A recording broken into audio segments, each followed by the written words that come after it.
Video में हम लोग बिहार पुलिस कांस्टेबल की जो नई भर्ती वर्ष 2023 में 21,391 पदों पर आई हुई है, उसके लिए एडुटेरिया का जो नया प्रैक्टिस बुक आया है, यहाँ पर आप देख सकते हैं एडुटेरिया बिहार पुलिस। टोटल इसमें 10 प्रैक्टिस सेट है और ऑलरेडी मैंने आपको सेट नंबर 1 से लेकर के सेट नंबर 4 तक को कंप्लीट करा दिया है पूरे डिटेल में। अगर आपने इन वीडियोज़ को नहीं देखा है तो जरूर देख लीजिएगा। इनका लिंक आपको आज की इस वीडियो के डिस्क्रिप्शन बॉक्स में मिल जाएगा। और आज के इस सेशन में हम लोग सेट नंबर 5 को डिस्कस करेंगे। फ्रेंड्स, चलिए सेशन आज की स्टार्ट करते हैं। पहले प्लीज़ एक बार सेशन को लाइक कर दीजिए और जब सेशन समाप्त हो जाएगा तो इसको कम से कम एक ग्रुप में, जहाँ कहीं भी आप हैं वहाँ पर आप इसको एक ग्रुप में शेयर जरूर कर दीजिएगा। Edutoria Bihar police practice set number 5 का पहला प्रश्न पढ़ेंगे। देखिए फ्रेंड्स, पहला प्रश्न है कि आतताई का क्या अर्थ होता है। देखिए, बहुत ही शानदार यह प्रैक्टिस सेट है। इस सेट को पूरा लगाइए और वीडियो के लास्ट में आप सभी लोग अपना अपना स्कोर जरूर कमेंट करके बताइएगा। इससे पहले मैंने आपको 4 सेट कंप्लीट करा दिया था। अगर आपने नहीं देखा है तो जरूर देख लीजिएगा। सभी का लिंक आपको आज की इस वीडियो के डिस्क्रिप्शन बॉक्स में मिल जाएगा। देखिए, आतताई का अर्थ होता है जो अत्याचार करता हो, यानी कि ऑप्शन नंबर ए जो होगा इसका राइट आंसर हो जाएगा। चलिए नेक्स्ट क्वेश्चन करेंगे कि इनमें से किस समूह में सभी शब्द शुद्ध लिखा गया है। इसमें से शुद्ध किस समूह में लिखा गया है। वीडियो को पॉज कर लीजिए और ध्यानपूर्वक पढ़ करके आंसर बताइए। देखिए, इसमें शुद्ध लिखा गया है प्रकृति, पुनर्जन्म, भर्त्सना और बलिष्ठ। तो ये वाला जो है समूह बिल्कुल करेक्ट दिया गया है। ठीक है, चलिए नेक्स्ट क्वेश्चन कर लेंगे। अगला प्रश्न है हमारा कि जो पढ़ेगा वह पास होगा। इसमें कौन सा विशेषण है, बताएंगे राइट आंसर क्या होगा इसका। जो पढ़ेगा वह पास होगा, इसमें सर्वनामिक विशेषण है। देखिए, सर्वनामिक विशेषण क्या होता है, तो वे सर्वनाम शब्द जो संज्ञा से पहले आए और विशेषण की तरह उस संज्ञा शब्द की विशेषता बताएं। ठीक है, देखिए यह लड़का वही है जिसने मेरा पेन लिया था।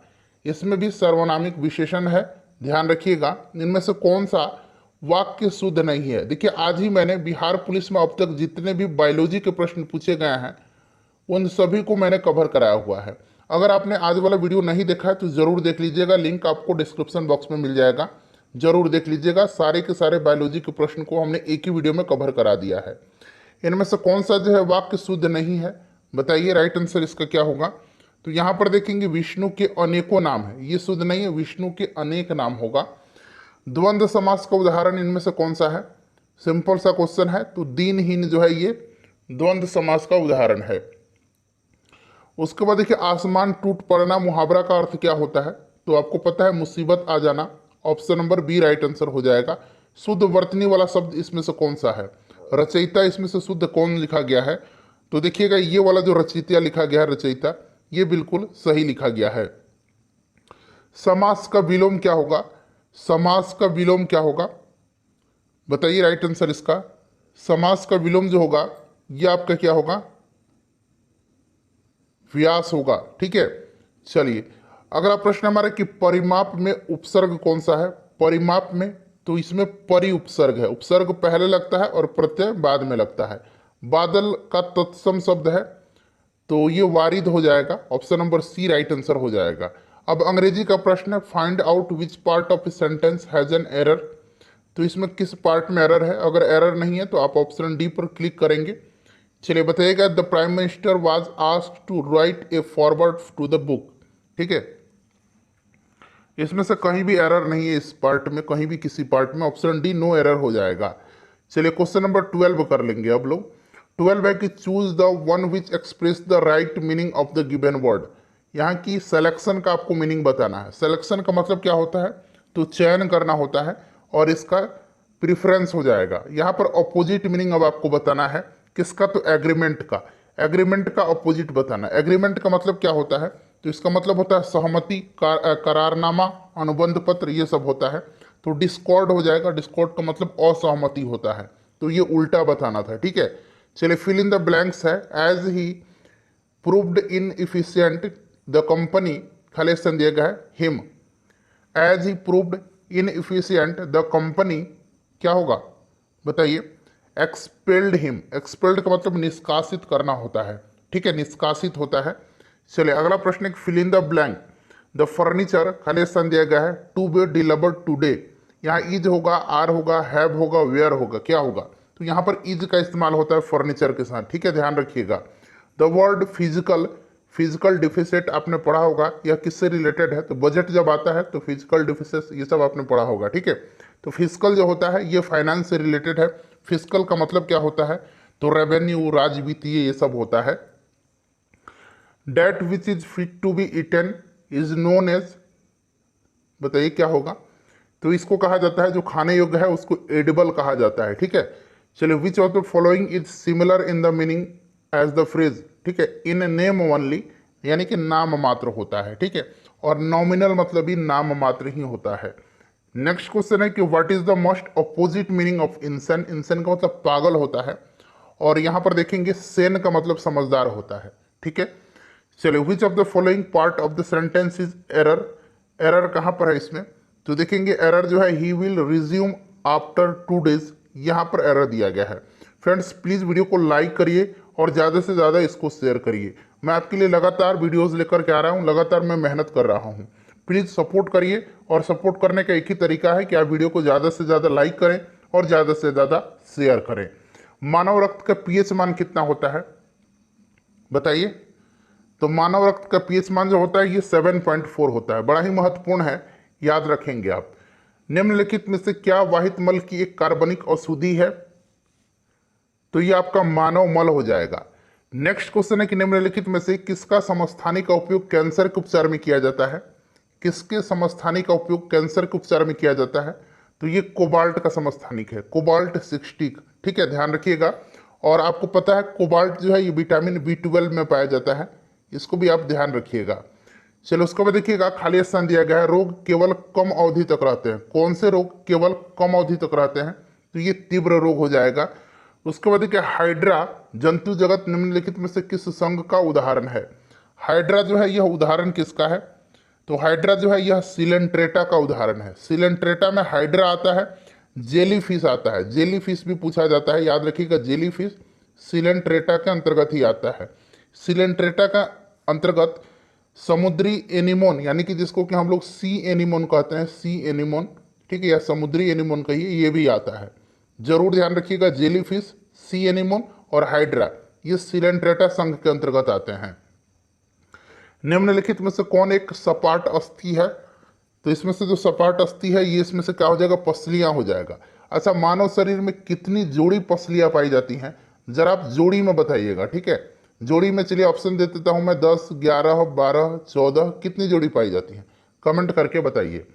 चलो उसके बाद देखिएगा कि मानव मस्तिष्क का कौन सा भाग सीधी रेखा में चलने के लिए उत्तरदायी है, बताइए राइट आंसर क्या होगा, तो फ्रेंड्स यह सेरिबेलम है। देखिए सेरिब्रम जो होता है यह मस्तिष्क का सबसे विकसित हिस्सा होता है, सबसे बड़ा भाग भी होता है।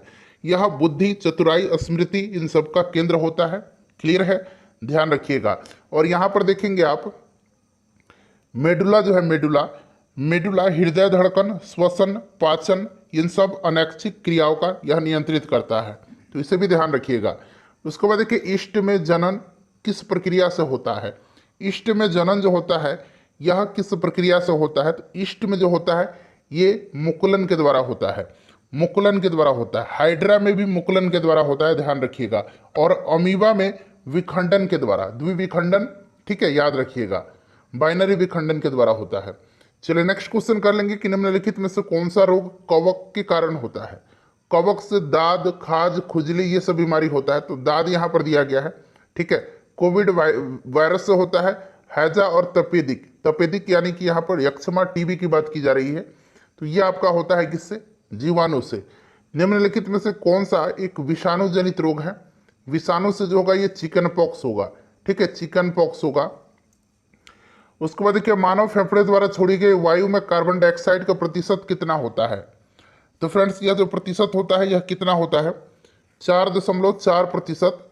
नेक्स्ट क्वेश्चन है कि निम्नलिखित में से कौन एक परमाणु यानी कि मोनो एटॉमिक है, तो इसमें से जो मोनो एटॉमिक हो जाएगा ये आपका हीलियम हो जाएगा, ठीक है, हीलियम मोनो एटॉमिक हो जाएगा। बाकी नाइट्रोजन, क्लोरीन, ऑक्सीजन जो है ये कैसा होता है, ऑक्सीजन, नाइट्रोजन, ठीक है।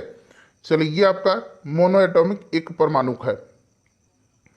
देखिए, कुछ पौधे के तने हरे और कोमल होते हैं, उनकी कई शाखाएं हैं, उन्हें क्या कहा जाता है, तो उनको क्या कहा जाता है? उनको कहा जाता है, बताइए, हर्ब्स कहा जाता है। ठीक है, चलिए क्वेश्चन नंबर 34 कर लेंगे अब हम लोग। देखिए क्वेश्चन नंबर 34 है कि निम्नलिखित में से किसे पादप कोशिका का रसोई घर कहा जाता है?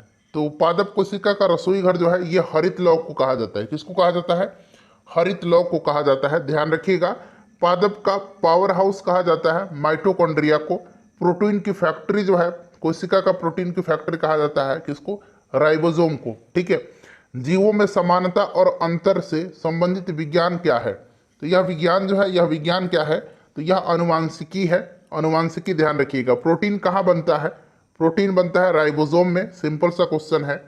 निम्नलिखित में से कौन सा अभिलेख न्यायालय है? अभिलेख न्यायालय जो है, और देखिए अनुच्छेद 129 और अनुच्छेद 215, ध्यान रखिएगा, अनुच्छेद 129 के तहत जो है सर्वोच्च न्यायालय को अभिलेख न्यायालय का दर्जा दिया गया है, और अनुच्छेद 215 के तहत उच्च न्यायालय को भी अभिलेख न्यायालय का दर्जा दिया गया है। इसीलिए ऑप्शन सी हो जाएगा दोनों। ठीक है, चलिए निम्नलिखित में से किस नदी में माजुली नदी द्वीप स्थित है? तो यह नदी द्वीप विश्व की सबसे बड़ी नदी द्वीप है। यह असम में है और यह ब्रह्मपुत्र नदी इसका राइट आंसर हो जाएगा। ठीक है, कौन सा इसमें से सही सुमेलित दिया गया है? विश्व भ्रष्टाचार विरोधी दिवस, यानी कि अंतर्राष्ट्रीय भ्रष्टाचार विरोधी दिवस जो है ये कब मनाया जाता है? तो फ्रेंड्स यह मनाया जाता है 9 दिसंबर के दिन। कब मनाया जाता है? 9 दिसंबर के दिन। विश्व जनसंख्या दिवस कब मनाया जाता है? 11 जुलाई के दिन। उसके बाद सांख्यिकी दिवस कब मनाया जाता है? तो फ्रेंड्स यह मनाया जाता है 29 जून के दिन, ये सही दिया गया है। पंचायती राज दिवस कब मनाया जाता है? तो ये प्रत्येक वर्ष राष्ट्रीय पंचायती राज दिवस 24 अप्रैल के दिन मनाया जाता है। ठीक है, पूछा गया इनमें से कौन सा सही सुमेलित है? तो ऑप्शन सी राइट आंसर हो जाएगा। देखिए टाई ब्रेकर जो है यह शब्द किस खेल से संबंधित है? तो यह संबंधित है फुटबॉल से भी और हॉकी से भी। तो ऑप्शन बी और इसका सी दोनों राइट आंसर हो जाएगा। पटना हाई कोर्ट की स्थापना कब हुई थी? पटना हाई कोर्ट की स्थापना जो है ये कब हुई थी? तो देखिए पटना हाई कोर्ट की स्थापना जो है ये 1916 में हुई थी, और वर्तमान में इसके चीफ जस्टिस जो हैं के विनोद चंद्रन हैं। इनका नाम बड़ा ही महत्वपूर्ण है, ध्यान रखिएगा। यूएनओ का मुख्यालय कहाँ पर है? तो देखिए इसकी स्थापना हुई थी कब? तो 24 अक्टूबर 1945 को। 24 अक्टूबर 1945 को इसका हेडक्वार्टर न्यूयॉर्क में है। ठीक है, न्यूयॉर्क याद रखेंगे। चलो उसके बाद देखिएगा, श्वेत क्रांति का संबंध किस क्षेत्र से है? श्वेत क्रांति का जनक डॉक्टर वर्गीज कुरियन को कहा जाता है। दुग्ध उत्पादन राइट आंसर हो जाएगा। ठीक है, चलो उसके बाद देखिए, भगवान बुद्ध ने अपने पहले धर्म उपदेश कहाँ पर दिए थे? तो पहला उपदेश इन्होंने सारनाथ ऋषिपत्तनम में दिया था। सबसे ज़्यादा उपदेश इन्होंने श्रावस्ती में दिया है। ठीक है, ये भी आप ध्यान रखेंगे। और इन्होंने अपना उपदेश पाली भाषा में दिया है। नेक्स्ट क्वेश्चन है कि भूमध्य रेखा निम्नलिखित में से किस देश से होकर के नहीं गुजरती है? देखिए भूमध्य रेखा जो है टोटल 13 कंट्री और 3 कंटिनेंट यानी कि 3 महादेश से होकर के गुजरती है। 3 महादेश कौन कौन से हैं? तो एशिया, अफ्रीका और दक्षिण अमेरिका से होकर के ये गुजरती है। ठीक है, याद रखिएगा, इसमें से ये मैक्सिको से नहीं गुजरती है। चलिए बाकी 13 देशों का नाम आपसे याद नहीं रह पाएगा। 13 देश ध्यान रखना है, 13 देश से होकर के गुजरती है, और यह 3 महादेश से होकर। अगला प्रश्न कर लेंगे कि 1926 में नौजवान भारत सभा किसके द्वारा बनाई गई? तो ये भगत सिंह के द्वारा, ध्यान रखिएगा। चलिए 47 नंबर क्वेश्चन कर लेंगे। 47 नंबर है कि गांधी जी द्वारा निम्न में से कौन सा समाचार पत्र शुरू किया गया था? तो इनमें से आप देखेंगे तो यंग इंडिया हो जाएगा। और दक्षिण अफ्रीका में इन्होंने इंडियन ओपिनियन नामक समाचार पत्र स्टार्ट किया था। ठीक है, दक्षिण अफ्रीका पूछेगा तो इंडियन ओपिनियन। डेनमार्क की संसद क्या कहलाती है? तो ये आपका इसमें से फॉलकेटिंग कहलाती है। चलो उसके बाद देखिए, निम्नलिखित में से कौन सा थर्मल पावर प्लांट बिहार में स्थित नहीं है? मुजफ्फरपुर में कांटी है, बरौनी है, कहलगांव है, और यह उत्तर प्रदेश में है। ठीक है, तो ये बिहार में नहीं है। ऑप्शन सी राइट आंसर हो जाएगा। कनिष्क शासनकाल में बौद्ध संगीति का आयोजन कहाँ पर हुआ था? तो ये चौथा बौद्ध संगीति था। ठीक है, कुंडलवन कश्मीर में हुआ था। क्लियर है। चलिए नेक्स्ट क्वेश्चन है कि भारत का कौन सा राज्य चाय का सबसे बड़ा उत्पादक है? तो कॉफी का पूछेगा तो कर्नाटक लगाइएगा, और चाय का पूछेगा तो असम हो जाएगा। उसके बाद देखिए, प्राचीन भारत के सुप्रसिद्ध व्यक्ति पाणिनि थे। पाणिनि जो थे ये प्रसिद्ध व्याकरणाचार्य थे। ठीक है, तो व्याकरण शास्त्री हो जाएगा। और अष्टाध्यायी जो है याद रखेंगे, अष्टाध्यायी इन्हीं की रचना है, अष्टाध्यायी। ठीक है, नियाग्रा जलप्रपात तो ये यूएसए और कनाडा की सीमा पर स्थित है। यहाँ देखिए यूएसए दिया गया है। भारत में कुषाण वंश का संस्थापक, कुषाण वंश का सबसे प्रतापी शासक कनिष्क था। ठीक है, और इसकी स्थापना कुषाण वंश की कुजुल कड़फिसेस ने किया था। ग्रेट डिवाइडिंग रेंज किस देश में है? ग्रेट डिवाइडिंग रेंज जो है ये ऑस्ट्रेलिया में है। अगला प्रश्न हमारा कि विटीकल्चर, देखिए विटीकल्चर का संबंध किसके उत्पादन से है? तो विटीकल्चर अंगूर की खेती से, ठीक है, याद रखिएगा, विटीकल्चर अंगूर की खेती से। और ये जो है फूल, इसको फ्लोरिकल्चर कहते हैं, ठीक है, फ्लोरिकल्चर फूल की खेती से संबंधित है। चलो उसके बाद नेक्स्ट क्वेश्चन है, ओजोन परत मुख्यतः कहाँ स्थित है? ओजोन परत जो है ये समताप मंडल में, स्ट्रेटोस्फीयर हो जाएगा, अंग्रेजी में भी आप ध्यान रखिएगा, ठीक है। चलो उसके बाद देखिए 1857 की क्रांति को किसने पूर्णतः सिपाही विद्रोह कहा था? तो फ्रेंड्स ये किसने कहा था? तो ये कहा था लॉरेंस और सीले ने, ठीक है। चलिए अगला प्रश्न कि संसद में निहित है, तो संसद हमारी बनी है किससे? तो राष्ट्रपति, लोकसभा और राज्यसभा से। ऑप्शन सी राइट आंसर हो जाएगा। अब देखिए तीसरा बौद्ध संगति पूछा गया है, तो तीसरा बौद्ध संगति जो है ये अशोक के समय में हुआ था, ठीक है, अशोक के शासनकाल में हुआ था। कहाँ पर? तो पाटलिपुत्र में। और इसकी अध्यक्षता किसने किया था? तो ध्यान रखेंगे इसकी अध्यक्षता मोगलीपुत्र तीस ने किया था। पहला जो बौद्ध संगति हुआ था इसकी अध्यक्षता किया था महाकश्यप ने, ठीक है, अजात शत्रु के समय में हुआ था। कहाँ पर? तो राजगृह में। दूसरा कहाँ पर हुआ था? तो ये हुआ था वैशाली में कालाशोक के समय में, इसकी अध्यक्षता किया था सबाकामी ने। तीसरा मोगलीपुत्र तीस ने, और चौथा जो कनिष्क के समय में कश्मीर में हुआ था वसुमित्र ने किया था। चलिए अगला प्रश्न कर लेंगे कि निम्नलिखित में से बेमेल जोड़े की पहचान करें। तो इसमें से जो बेमेल जोड़ा है वो देखिए पंचतंत्र विष्णु शर्मा सही है, रत्नावली हर्षवर्धन सही है, रत्नावली प्रियदर्शिका और नागानंद ये हर्षवर्धन की रचना है। अर्थशास्त्र कौटिल्य चाणक्य की है, राजतरंगिणी जो ये पाणिनि की नहीं है, कलहन की है, ठीक है, ध्यान रखेंगे। तो ऑप्शन नंबर इसका डी राइट आंसर हो जाए। लाल सागर एवं अरब सागर को कौन सी जल संधि जोड़ती है? तो यह जल संधि जो है इसका नाम क्या है? तो फ्रेंड्स इसका नाम जो है ये बाब एल मंडेव है, ठीक है, याद रखिएगा। उसके बाद देखिए निम्नलिखित में से कौन राष्ट्रपति के रूप में निर्विरोध निर्वाचित हुए थे? तो बोला नाम आप कैसे भूल सकते हैं, नीलम संजीव रेड्डी, ठीक है। स्वतंत्र भारत के प्रथम उप प्रधानमंत्री कौन थे? पहले गृह मंत्री और पहले उप प्रधानमंत्री ये सरदार वल्लभ भाई पटेल थे, ठीक है, ये बलदेव सिंह हो गया, यहाँ पर सरदार वल्लभ भाई पटेल हैं ऑप्शन नंबर डी में, ठीक है। बलदेव सिंह जो थे ये रक्षा मंत्री थे, क्लियर, याद रखिएगा। राज्य पुनर्गठन आयोग के विषय में कौन सा कथन असत्य दिया गया है? इसकी स्थापना 1953 सही है, भाषाई आधार पर राज्यों का निर्माण के लिए सिफारिश किया था और भाषाई आधार पर गठित होने वाला पहला राज्य आंध्र प्रदेश था। और इस रिपोर्ट के आधार पर 1966 नहीं होगा, 1956 में राज्य पुनर्गठन अधिनियम पारित किया गया था, यही जो है गलत दिया गया है, या 1956 होगा। बिहार सोशलिस्ट पार्टी के संस्थापक, तो ऑप्शन के हिसाब से आपको चुनना है, तो जयप्रकाश नारायण। 1931 में बिहार सोशलिस्ट पार्टी की स्थापना हुई थी, ठीक है, जयप्रकाश नारायण थे, फूलन प्रसाद वर्मा थे, ठीक है। चलिए और भी लोग थे, गंगा शरण सिंह, बहुत सारे लोग थे, राम वृक्ष बेनीपुरी भी थे। आगे डिटेल में आपको पढ़ेंगे, लेकिन आप लोग यहाँ जयप्रकाश नारायण का याद नाम रखेंगे, ठीक है। निम्न प्रांतों में से किस प्रांत में सत्याग्रही की संख्या महात्मा गांधी के दांडी कूच में सर्वाधिक थी? दांडी मार्च गांधी जी ने किया था 12 मार्च 1930 को, ठीक है, 12 मार्च 1930 को ध्यान रखिएगा। और सबसे ज्यादा सत्याग्रही इसमें गुजरात से ही थे, क्लियर। चलिए अगला प्रश्न कर लेंगे हम लोग। नेक्स्ट क्वेश्चन हमारा कि गांधी इरविन समझौते के हस्ताक्षरित होने में किसने महत्वपूर्ण भूमिका निभाई? देखिए गांधी इरविन समझौता जो है इसको दिल्ली समझौता के नाम से भी जाना जाता है। ये 5 मार्च 1931 को हुआ था, ठीक है, 5 मार्च 1931 को यह समझौता हुआ था। और तेज बहादुर सप्रू ने इस समझौते को करवाने में महत्वपूर्ण भूमिका निभाई थी। नेहरू रिपोर्ट तैयार किया था, तो नेहरू रिपोर्ट 1928 में 1928 में मोतीलाल नेहरू जी ने तैयार किया था। गांधी जी ने असहयोग आंदोलन कब प्रारंभ किया था? तो गांधी जी ने असहयोग आंदोलन 1900, बताइए राइट आंसर क्या हो जाएगा इसका? 1920 में, ठीक है, याद रखेंगे 1920 में, ठीक है, 1 अगस्त 1920 को। हाल में केंद्रीय सड़क परिवहन और राजमार्ग मंत्री नितिन गडकरी ने किस राज्य केंद्र शासित प्रदेश में पीरा कुम्फर सुरंग का उद्घाटन किया है? तो इन्होंने कहां पर किया है? जम्मू कश्मीर में किया है, ठीक है। चलिए अगला प्रश्न कर लेंगे 72 नंबर कि हाल ही में किस राज्य सरकार ने विनायक दामोदर सावरकर की जयंती 28 मई को स्वतंत्र वीर गौरव दिवस के रूप में मनाने की घोषणा किया है? तो ये राज्य महाराष्ट्र है। अगला प्रश्न हमारा कि प्रमुख भारतीय अमेरिकी गणितज्ञ और सांख्यविद, इनका नाम यहाँ पर पूछा गया है, को सांख्यिकी की में 2023 के अंतर्राष्ट्रीय पुरस्कार से सम्मानित किया गया है। तो इनका नाम क्या है? तो ये CR राव हैं, ठीक है, CR राव। अगला प्रश्न है कि हिंदू फोबिया की निंदा पर प्रस्ताव पारित करने वाला पहला अमेरिकी राज्य कौन बन गया है? तो यह आपका कौन है? तो जॉर्जिया है। ठीक है। हाल ही में निम्नलिखित में से किस राज्य में सुगंधित चावल नागरी दुबराज को भौगोलिक संकेत यानी कि जीआई टैग दिया गया है? नागरी दुबराज, तो ये छत्तीसगढ़ का चावल है। चलिए, और यहाँ पर देखिए मरचा चावल, मरचा धान, ये पश्चिम चंपारण बिहार का है जिसको जीआई टैग दिया गया है।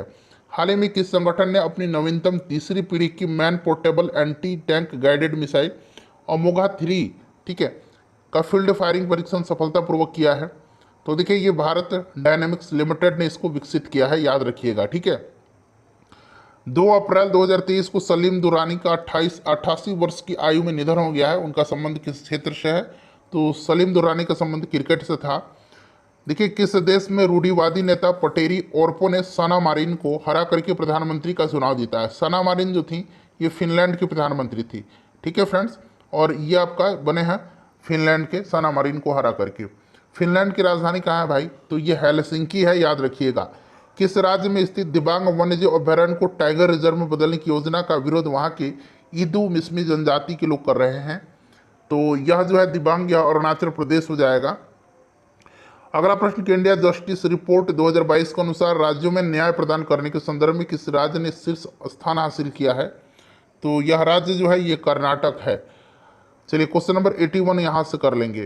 क्वेश्चन नंबर 81 है हमारा कि स्वास्थ्य का अधिकार विधेयक पारित करने वाला भारत का पहला राज्य, तो ये राज्य कौन सा बन गया है? तो ये राजस्थान है। मुंबई की गेटवे ऑफ इंडिया से एलिफेंटा गुफाओं तक तैरने वाला पहला व्यक्ति कौन रहा? तो ये राइट आंसर क्या हो जाएगा? तो ये कृष्ण प्रकाश हो जाएगा। चलिए यहाँ से फ्रेंड्स मैथ के प्रश्न स्टार्ट हो रहा है, मैं आपको आंसर बता देता हूँ, तब तक आप इन 82 प्रश्नों में से अपना स्कोर बता दीजिए और वीडियो को प्लीज़ लाइक कर दीजिएगा और इसको शेयर जरूर ही कर दीजिएगा। ठीक है। चलिए राइट आंसर इसका 65 हो जाएगा। उसके बाद देखिए करेक्ट आंसर इसका होगा आपका 25 ऑप्शन ए। उसके बाद देखिएगा कि 85 का जो राइट आंसर होगा वो आपका 75/2 दिन हो जाएगा। 86 का करेक्ट आंसर हो जाएगा आपका 1:9 हो जाएगा। 87 का राइट आंसर 100 हो जाएगा। उसके बाद चलिए 88 का जो राइट आंसर हो जाएगा वो आपका इसमें से हो जाएगा इनमें से कोई नहीं। क्यों? तो क्योंकि इसका आंसर आएगा 47/48। ठीक है। चलिए उसके बाद नेक्स्ट क्वेश्चन कर लेंगे 89 नंबर। 89 नंबर क्वेश्चन का जो करेक्ट आंसर होगा फ्रेंड्स वो आपका हो जाएगा 60। 90 का जो राइट आंसर हो जाएगा 90 का वो आपका हो जाएगा 10.10 हो जाएगा 10 हो जाएगा। ठीक है। चलिए उसके बाद अगला प्रश्न है हमारा 91 का जो राइट आंसर होगा वो आपका हो जाएगा 57√3। 92 का जो राइट आंसर हो जाएगा 92 का वो आपका हो जाएगा 10.25%। 93 का जो राइट आंसर होगा वो आपका 3 हो जाएगा। 94 का जो राइट आंसर हो जाएगा वो 50 हो जाएगा। फ्रेंड्स एक बार प्लीज़ वीडियो को लाइक कर दीजिए। 95 का जो करेक्ट आंसर होगा वो यू हो जाएगा यहाँ पर। 96 का देख लीजिएगा, 96 का ऑप्शन डी दक्षिण पश्चिम हो जाएगा। उसके बाद आइए यहाँ पर 97 का देख लीजिए, 97 का राइट आंसर बेटा हो जाएगा। उसके बाद 98 का करेक्ट आंसर जो है ये आपका हो जाएगा यहाँ पर 3 राइट आंसर हो जाएगा। ठीक है, 3 हो जाएगा। चलिए उसके बाद नेक्स्ट क्वेश्चन कर लेंगे। अब यहाँ पर कैसे करना है, देखिए 6 25 30 हो जाएगा और ये 3 से डिवाइड कर देंगे तो देखिए 10 आ जाएगा यहाँ पर। उसी प्रकार से देखिए 18 3 54 हो जाएगा, 2 से डिवाइड कर देंगे तो 27 हो जाएगा। यहाँ पर देखिएगा 15 गुना कितना करना है आपको। ठीक है, 15 गुना कितना होगा यहाँ पर, ये आपको गुना करना है तो 15 3 45 हो जाएगा और 5 से डिवाइड कर देंगे तब यहाँ 9 हो जाएगा, इसीलिए 3 आंसर हो जाएगा। 99 का जो करेक्ट आंसर हो जाएगा ये आपका ऑप्शन नंबर सी हो जाएगा।